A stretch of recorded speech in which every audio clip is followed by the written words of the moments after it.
Vous pouvez imaginer ça. Tout le monde savent que les Juifs étaient arrachés de leur terre, non? C'est la seule justification des soi-disant de retour. 13e épisode de cette série intitulée Écrit blanc sur noir. C'est Léo Mariana pour la présentation peut-être d'une des vidéos qui va être la plus impolitiquement ou la plus politiquement incorrecte. On va parler de l'Israël factuel.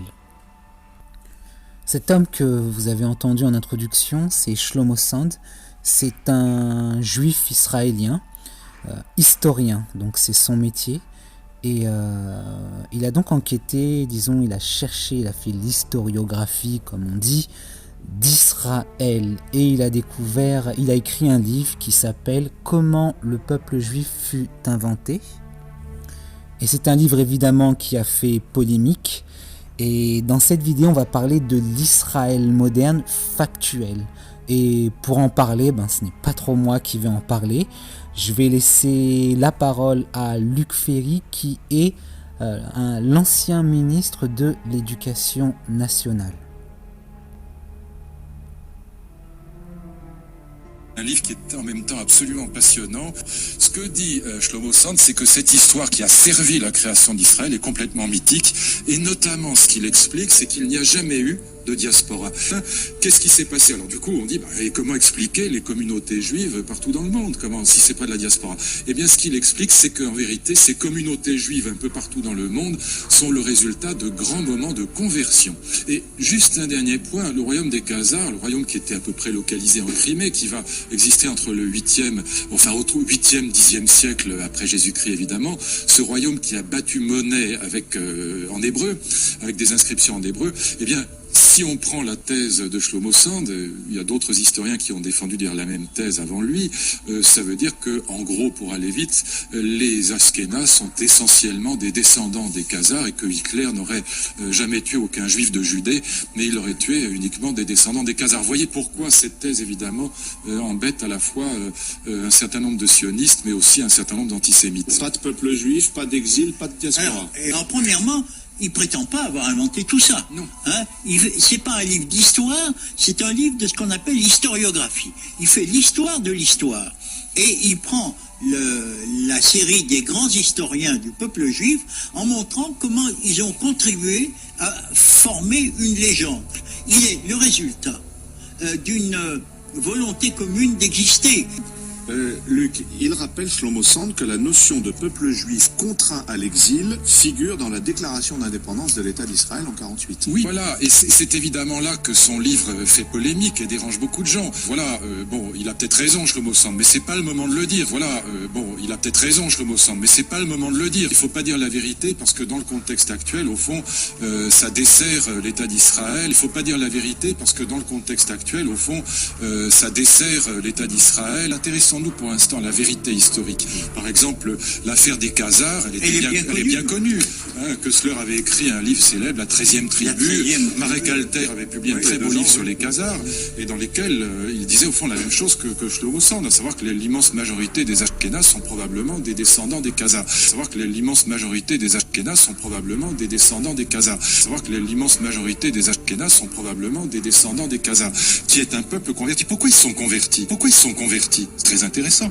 C'est d'abord l'adhésion à des principes religieux, c'est-à-dire en fait une adhésion culturelle, historique, volontaire à des principes religieux. Oui, il y a un judaïsme, si je puis dire, religieux, philosophique, intellectuel et moral, ça oui, et c'est une immense religion. Moi j'ai fait un compte-rendu de ce livre dans l'Observateur et j'ai reçu une série de critiques qui disaient vous venez de dire, Luc, c'est pas le moment. L'immense majorité des Juifs d'aujourd'hui n'ont absolument aucun rapport ethnique avec les 12 tribus d'Israël. L'immense majorité des Juifs d'aujourd'hui n'ont absolument aucun rapport ethnique avec les 12 tribus d'Israël.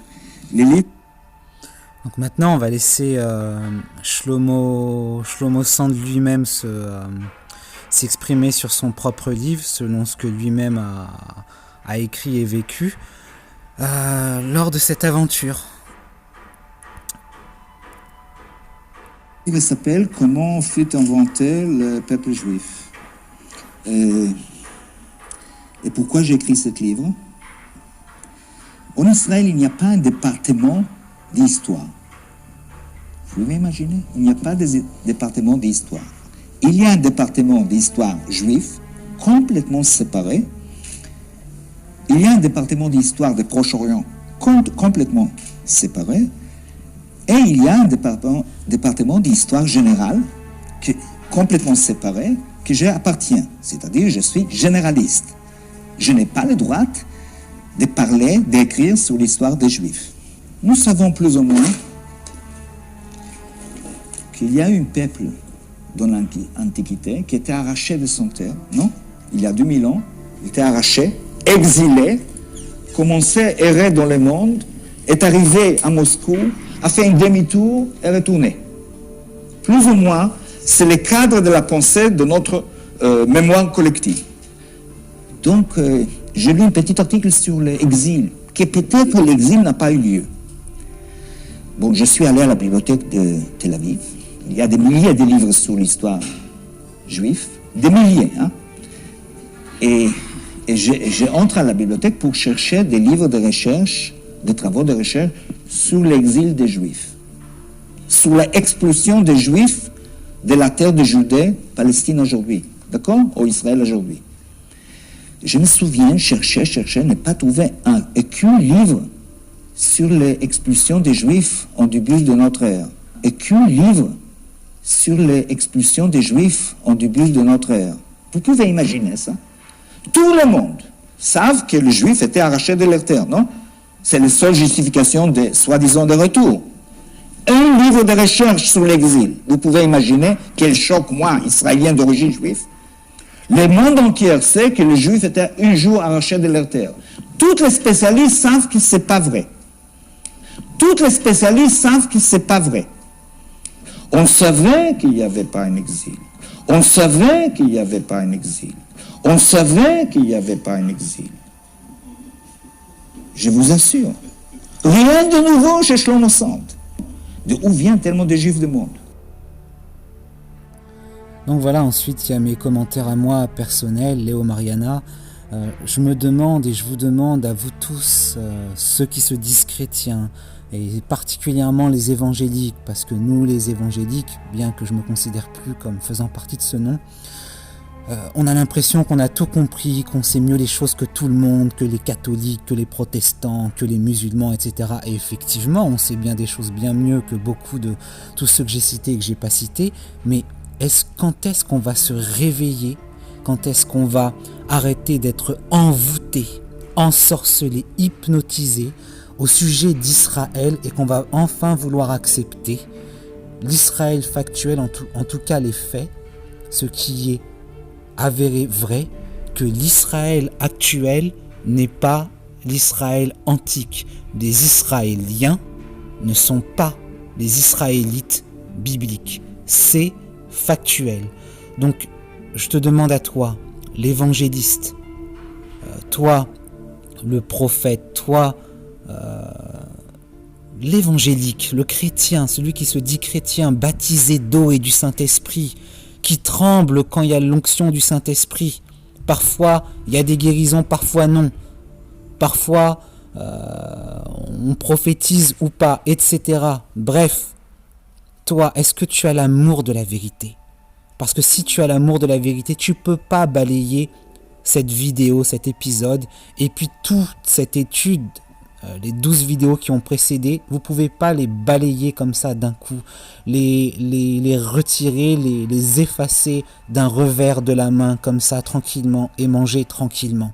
Vous ne pouvez pas le faire si vraiment vous avez le Saint-Esprit comme nous le prétendons.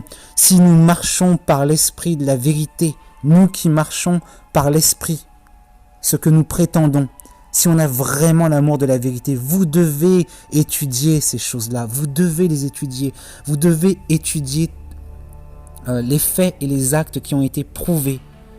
Les Israéliens modernes ne sont pas l'Israël antique biblique. Vous les soutenez parce que la raison, c'est parce qu'ils sont censés être le peuple de Dieu. Maintenant, je viens de vous prouver qu'ils ne sont pas le peuple de Dieu. Qu'est-ce que vous allez faire? Les Israéliens eux-mêmes sont victimes de cette supercherie, de ce mensonge. Je crache pas sur eux. J'en ai connu 2 personnellement dans ma vie. Et les deux, sans faute, ils étaient vraiment gentils, ils étaient vraiment... C'est pas anti-juif. Cette vidéo n'est pas antisémite. Au contraire, puisque je recherche les vraies origines, et je sais que l'Israël factuel n'est pas l'Israël antique. Je vous laisse sur cette réflexion et sur votre conscience. Prochaine vidéo, l'Israël moderne biblique.